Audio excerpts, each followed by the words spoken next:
Hello children, in this video we will be doing the fifth chapter in geography, that is ocean currents. So children, what do you think are ocean currents? Ocean currents are nothing but the movement of water from one place to another.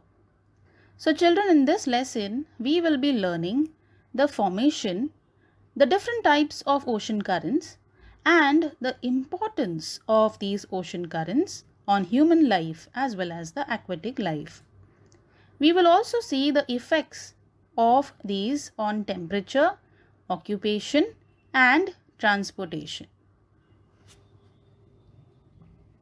So children, this is an activity to understand and to know how ocean currents actually occur on the ocean.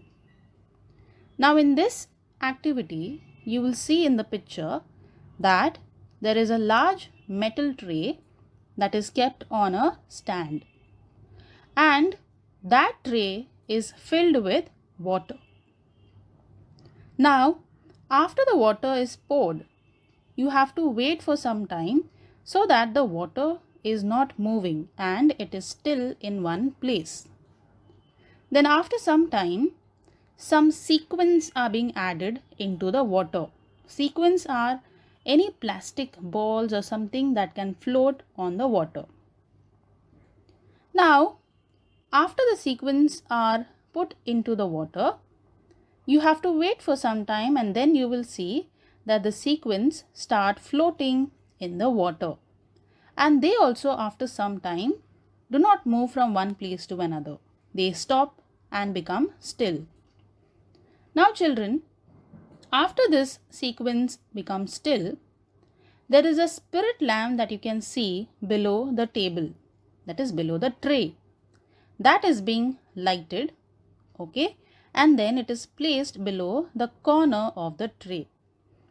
Now children, what do you think will happen after the spirit lamp is placed below the table?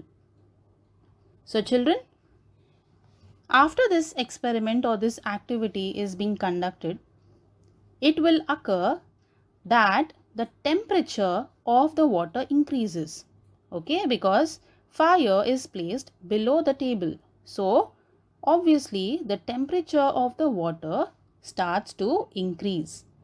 Now when the temperature increases, the plastic sequins, okay, that were put in the water start moving from one place to another because of the increase in temperature. You might have seen this even while boiling water.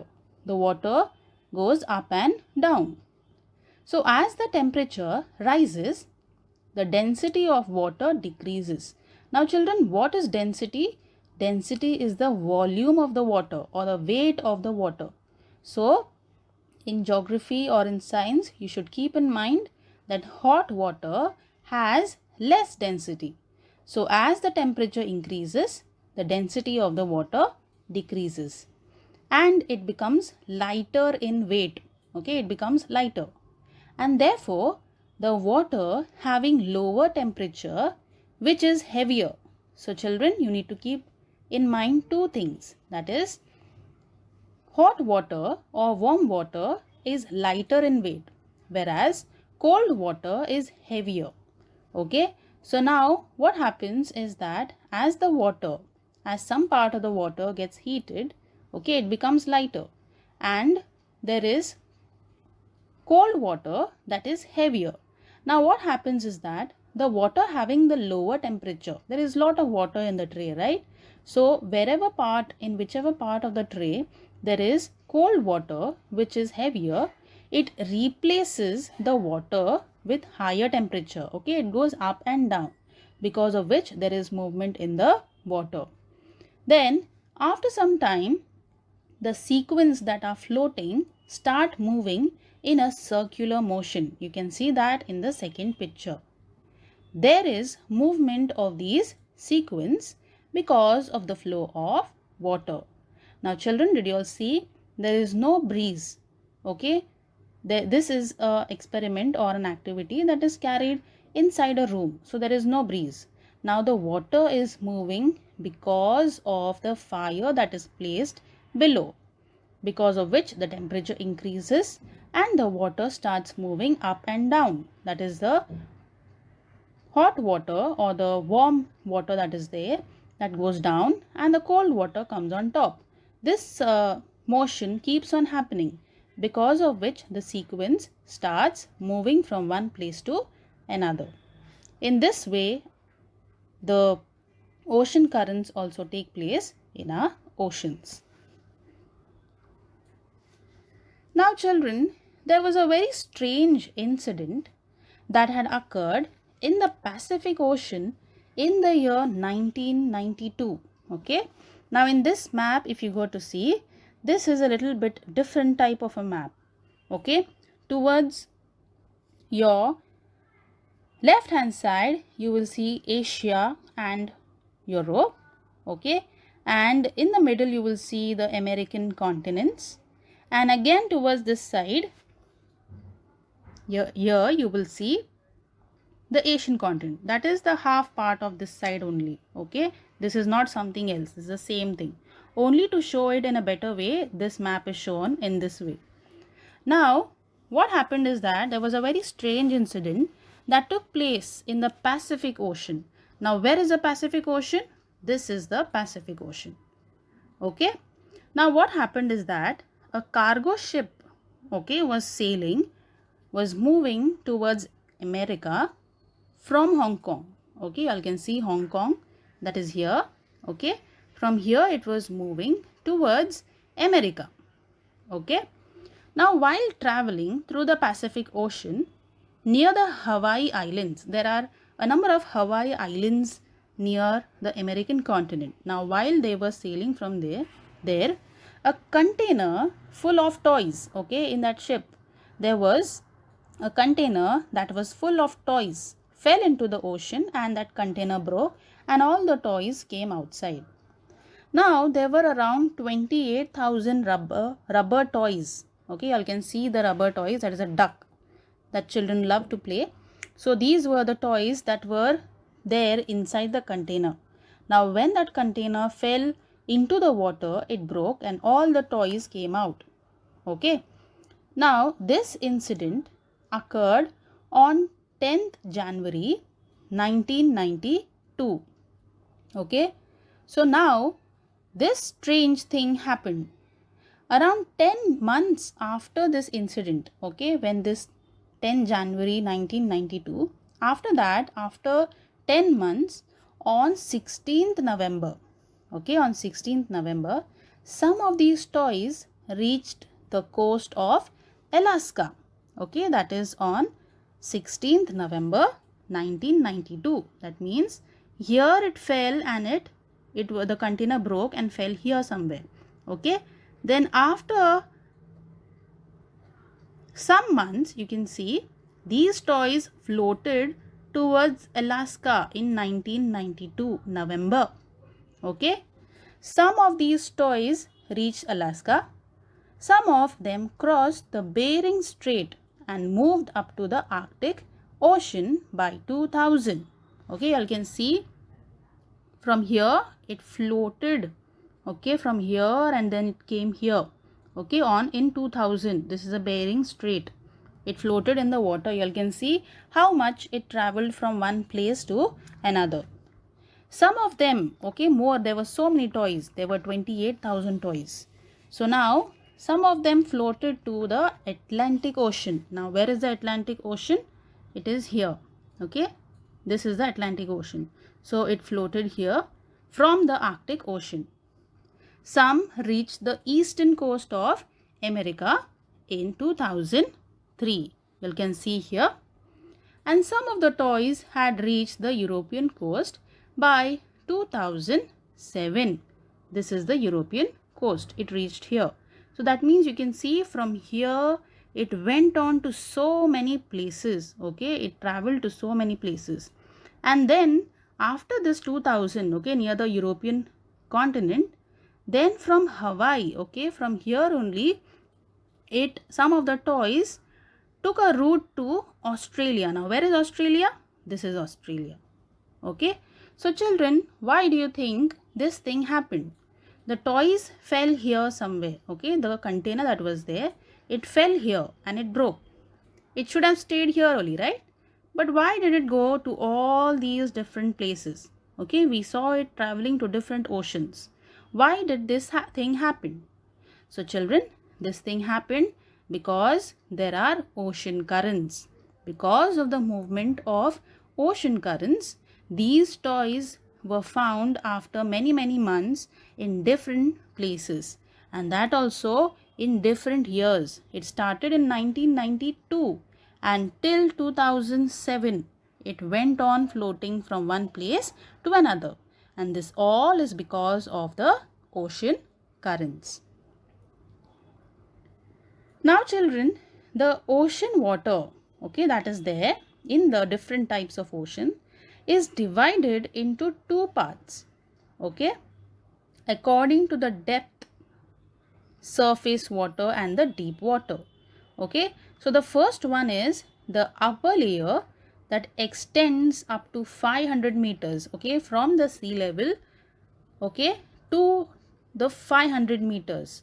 So that is called as the surface water, okay, and whatever water and after the 500 meter depth, it is called as the deep water. So we have two divisions in the oceans for ocean currents, that is surface water and deep water currents. Now children, the region from sea level to the depth of 500 meter is the surface water, okay, that is the water that is on top till 500 meter, that is considered as the surface water. Now in this surface water, most of the sunlight rays reaches till the depth of 500 meter. After that, it becomes very less. The movements in this layer mainly occur due to differences in temperature. Now children, these movements in the surface ocean currents or the surface layers mostly happen because of temperature, okay, then salinity and planetary winds. You have learned this in your 7th standard, right? So the main things that are responsible for the movement of water in the surface level is temperature, okay, temperature goes higher and lower continuously. Salinity means the amount of salt that is there in the ocean, and the last one is the planetary winds, okay, there are many planetary winds which also affect the movement of ocean currents. Now children, let's learn about the first ocean current. As I told you, we have two types, right? That is a surface and the deep ocean current. Let's learn about the surface ocean current. Surface ocean current is also known as the horizontal ocean currents. Now children, the flow on the surface of the ocean moves only 10% of the oceanic water. That means because it is a surface water, that is why only 10% of the oceanic water moves from one place to another. The surface is considered to be 500 meters depth, as I told you earlier.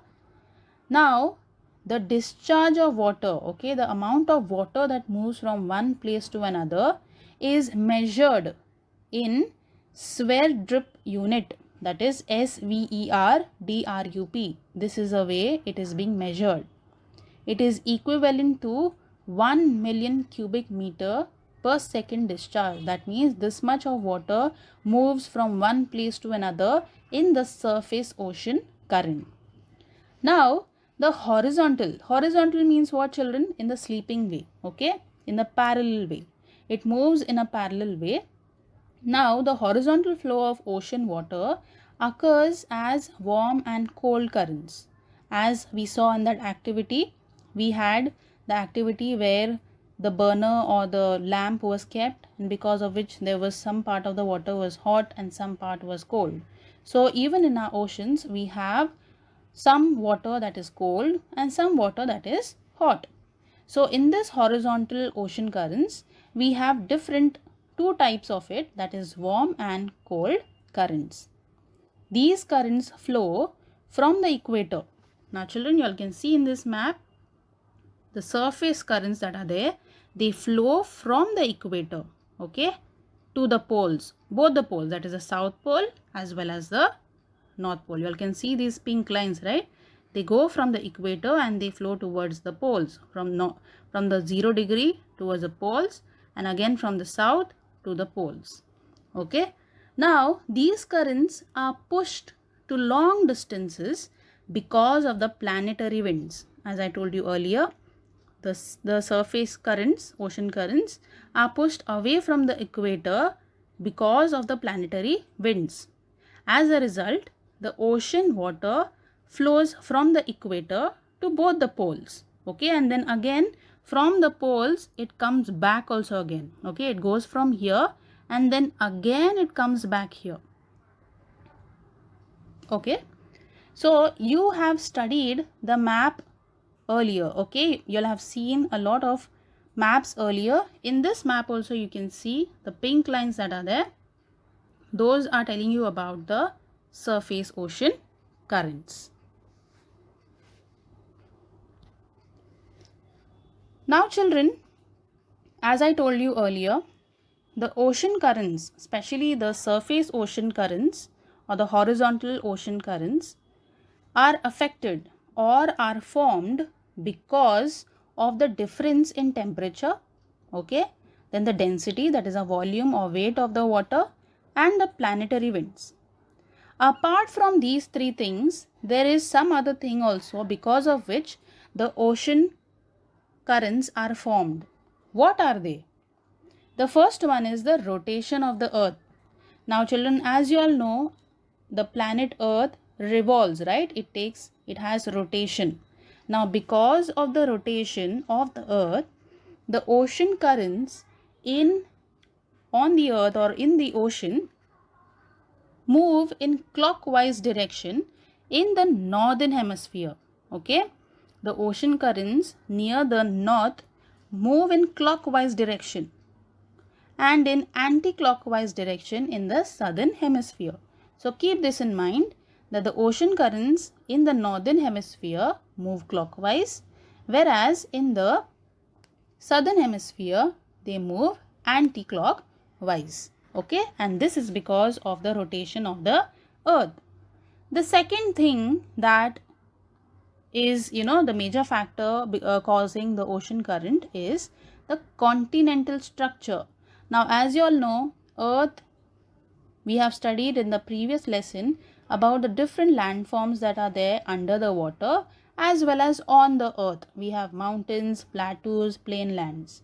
Now because of the coastline, okay, we are having coastline, right? The direction of the ocean current changes. If it is higher, then it affects differently. If it is lower, it affects differently. So the velocity of ocean currents normally is around, the speed of the ocean currents is around 2 to 10 kilometer per hour.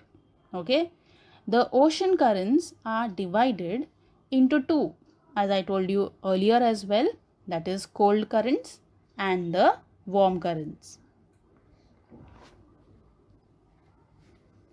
Now children, the ocean currents of the Indian Ocean are a little bit different from the other oceans.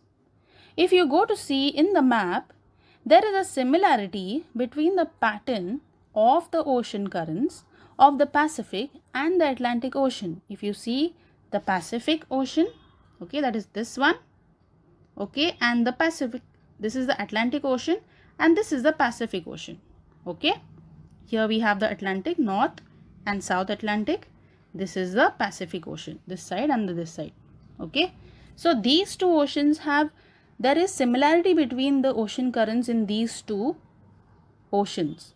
Okay, but the flow of ocean currents of Indian Ocean, that is our country's ocean, is different. Okay, what is the difference here?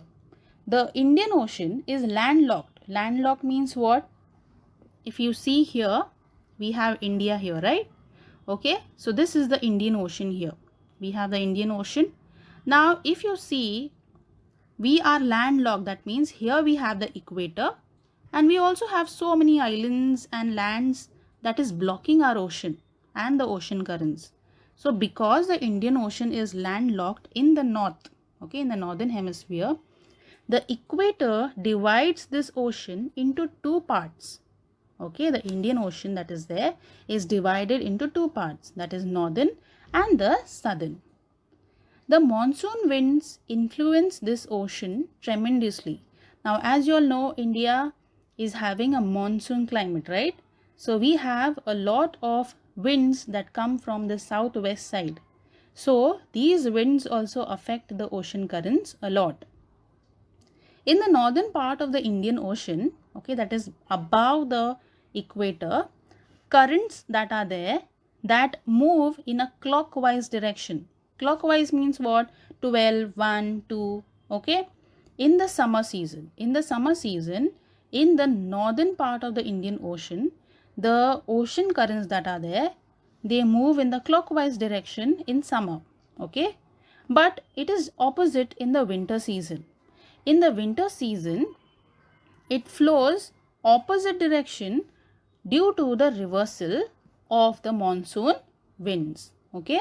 So in the summer season, it is clockwise, whereas in the winter season, it is anti-clockwise, that is in the northern part of the ocean.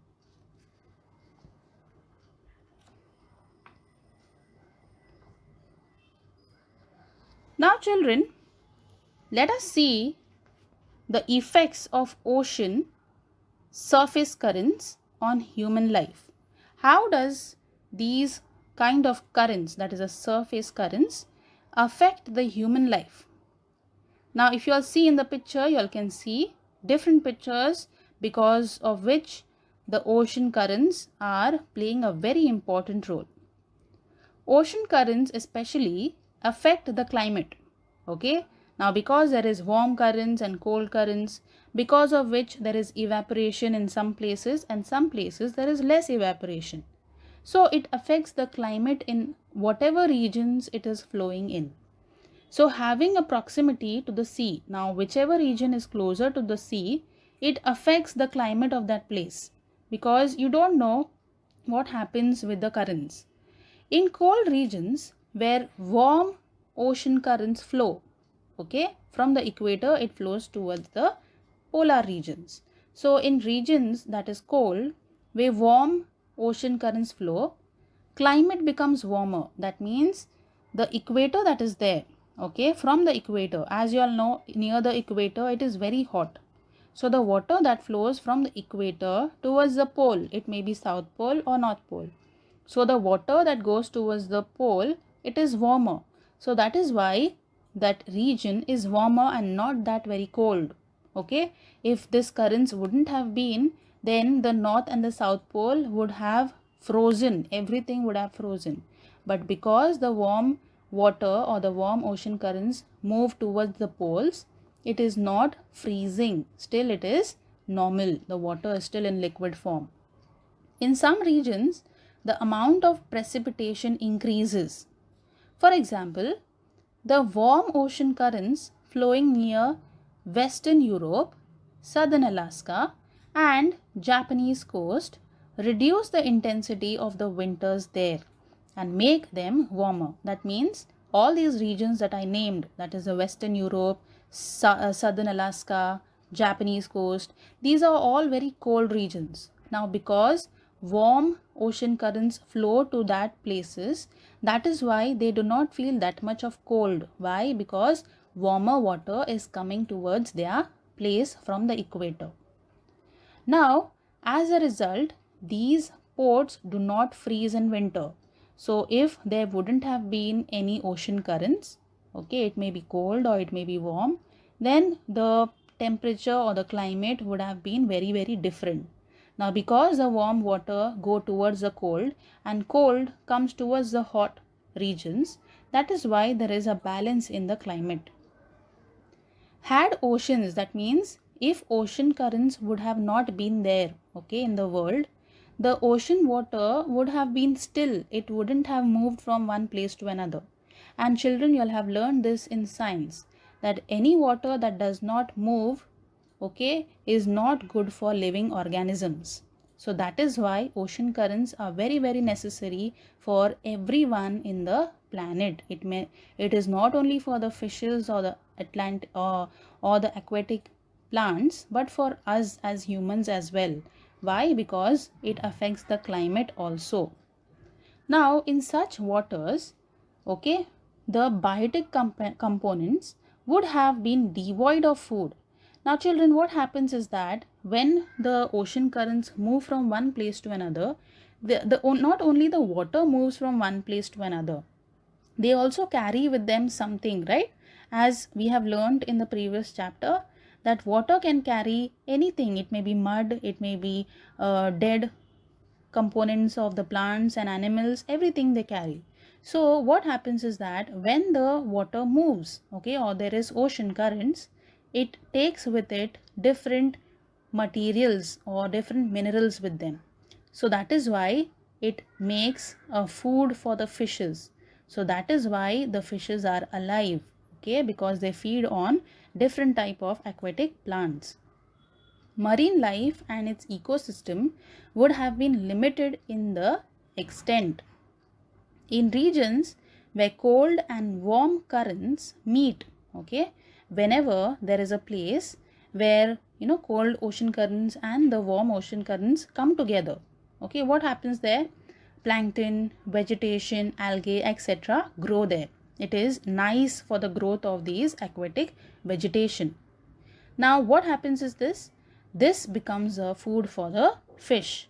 So that is why in these regions there are more fishes that are found wherever the warm and cold ocean currents meet. Therefore, fishes here come here in large numbers. Wherever the fishes may be, they go to places where they get food, right? So wherever the ocean currents of warm and cold meet, the fishes come there. Why? Because there is plenty of vegetation found there. Why? Because they want to eat it. They want to feed on it. So because there is food available there, the breeding also takes place there. What is breeding? They breed there. There are eggs that are laid there, because of which more and more species of fishes can thrive there. This has in turn led to the formation of large fishing grounds. So as we saw in the last chapter, as continental shelf, okay, in the ocean floor, we saw continental shelf was the breeding ground for fishes, right? So similarly in the ocean currents, wherever the warm and the cold ocean currents meet, there is a lot of fishing, that takes place, okay. Human beings carry out a lot of fishing in these kind of places. Grand Bank, okay, near the American coast, there is a Grand Bank where there is a lot of fishing that takes place, which is located in the North American coast in the Atlantic Ocean. And this is the example of where the cold and the warm ocean currents meet. There is another example, that is a Dogger Bank, okay. There is another example where the cold and the warm ocean currents meet, that is a Dogger Bank, which is near the European coast. Okay, so these are the examples where the warm and the cold ocean currents meet. Now children, there is other thing also which affects because of the surface ocean currents. Now children, you all know we have so many boats and ships that move from one place to another. There is lot of trading, import, export that is being taken place with the help of ships and boats. Now the ocean currents are very important, okay, because if the transportation is done according to the flow of ocean currents, okay, like suppose if a boat or a ship is moving, and if it is moving along with the flow of the water, okay, then what will happen? You will not need to keep the engine on, and the fuel will also be saved. So it helps in the transportation, okay. Ocean currents also help in transportation and also saves fuel. Near the coast where cold currents flow, the amount of precipitation is low. There is not much of rainfall or snowfall near the coast where cold ocean currents flow.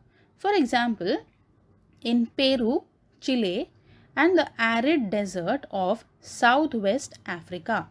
Okay, in these regions where cold currents flow, there is no precipitation in these regions. Precipitation means any kind of occurrence like snowfall or rainfall. Now, at places where the cold and the warm currents meet, okay, what happens there?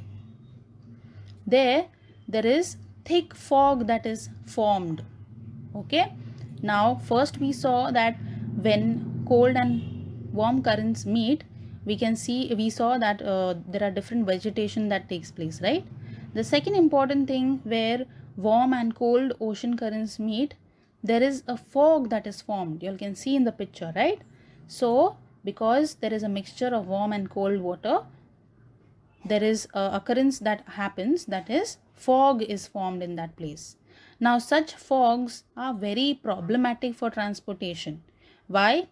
Because people cannot see, right? The captain in the ship will not be able to see outside because it is very foggy and very blurry.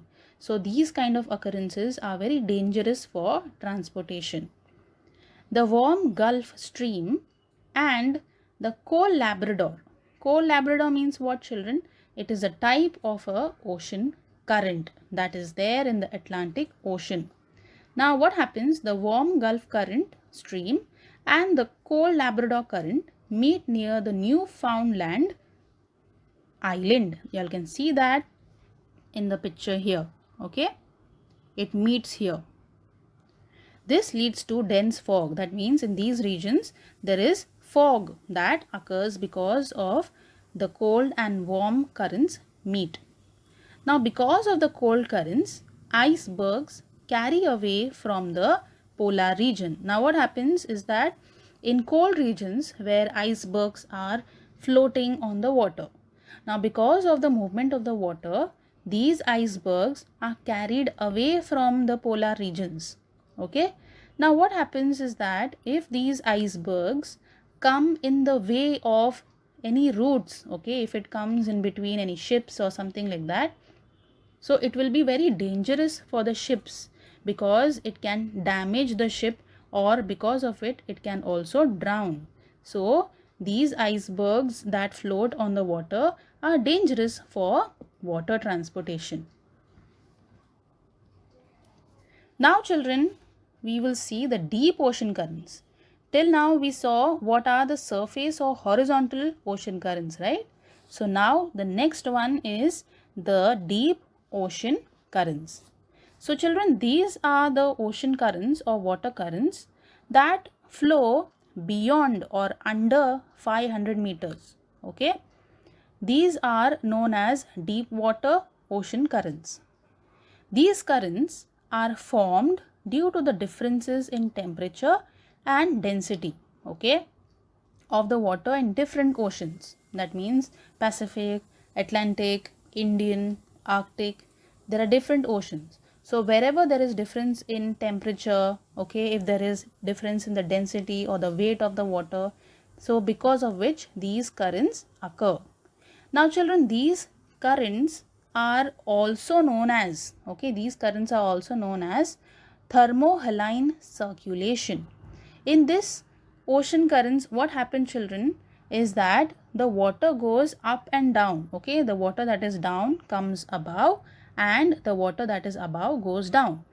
These currents flow till the seabed of the ocean.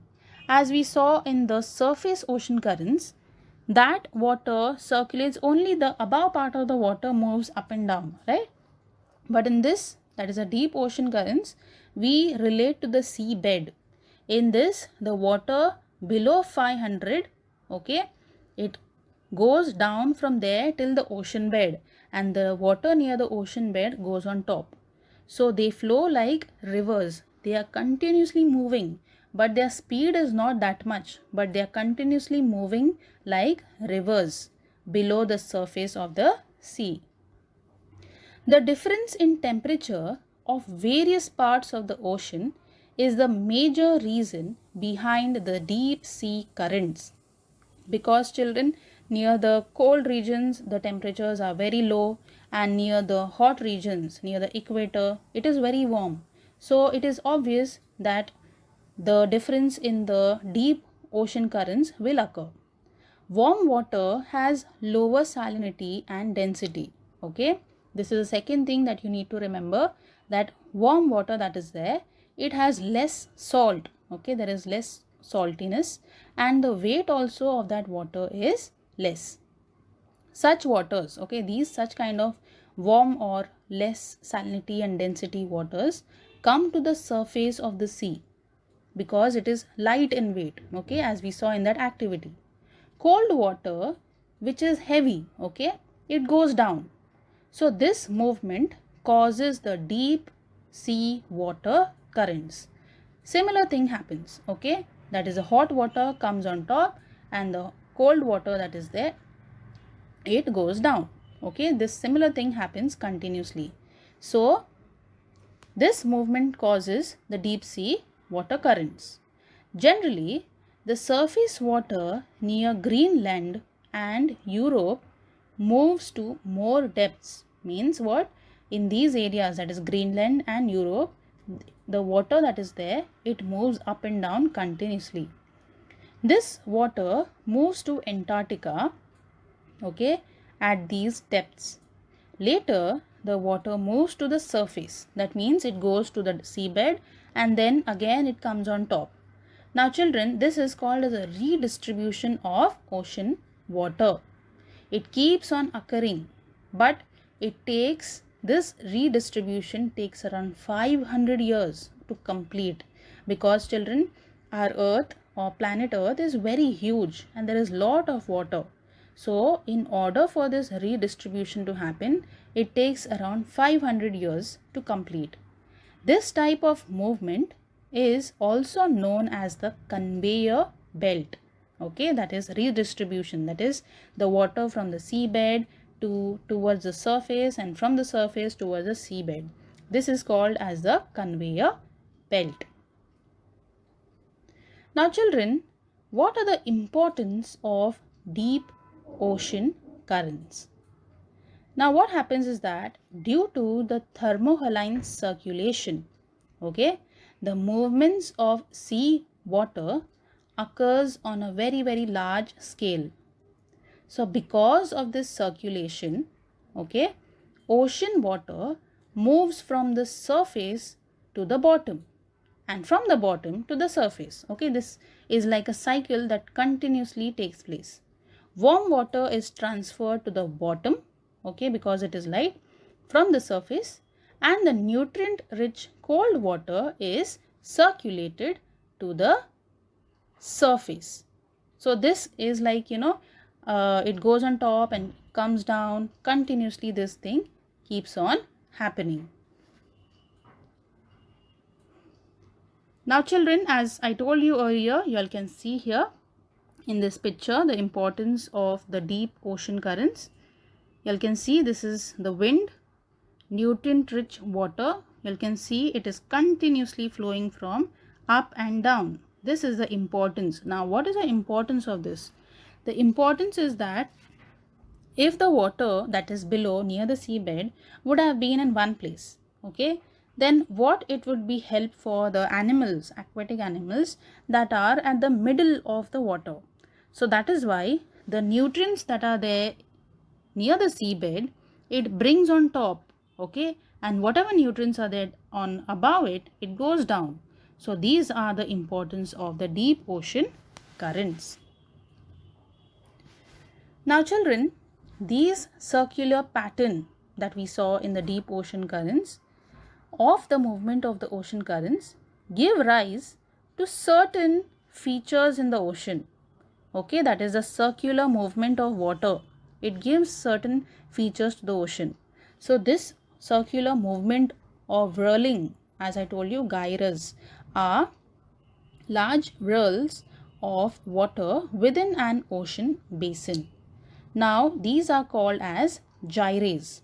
Okay, the Sargasso Sea in the Atlantic Ocean, you can see that in the second picture, is an example of this. You can see the circular motion near the Sargasso Sea. So these are the gyres. It is marked by the circular pattern of the ocean currents. It does not have land boundaries. and is only surrounded by ocean currents. It gets its name from the sargassum seaweed. Seaweed means what? It is a type of plant that is found in the ocean near the sargassum place. Now the water is still. Still means what? It does not move much. This sea is 1100 kilometer wide and 3200 kilometer long. Now children, the ocean currents do not flow very close to the coast, okay? You will not find many ocean currents near the coast. It is mostly into the deep waters far away from the coast. They flow near the lower limit of the continental shelf. I hope you all remember the continental shelf. So from there the ocean currents flow. Even though the velocity of the ocean currents is less, okay, the ocean currents that are there, they don't flow with very high speed. The velocity or the speed of ocean currents is less, but the water that they carry with them is lot, okay, they carry a lot of water, but their velocity is very less. Now under the influence of the westerlies in the mid latitudes, westerlies means what? It is a planetary winds. In the mid latitudes, you all know the imaginary lines, right? That is the latitudes. The ocean currents flow from west to east in the mid latitudes, okay, in the middle near the equator. But near the equator, they flow from the east to west, okay. The mid latitude is a place that is above the equator and below the equator, okay. That side, the ocean currents flow from west to east, okay, but near the equator, that is on the equator, they flow from east to west, and this leads to the circular pattern that you all can see in the Sargasso Sea and even in the other places near the North Pacific, Indian Ocean, South Pacific, North Atlantic, as well as in the South Atlantic Ocean. So children, with this we have now completed with the explanation. Thank you for listening. Take care.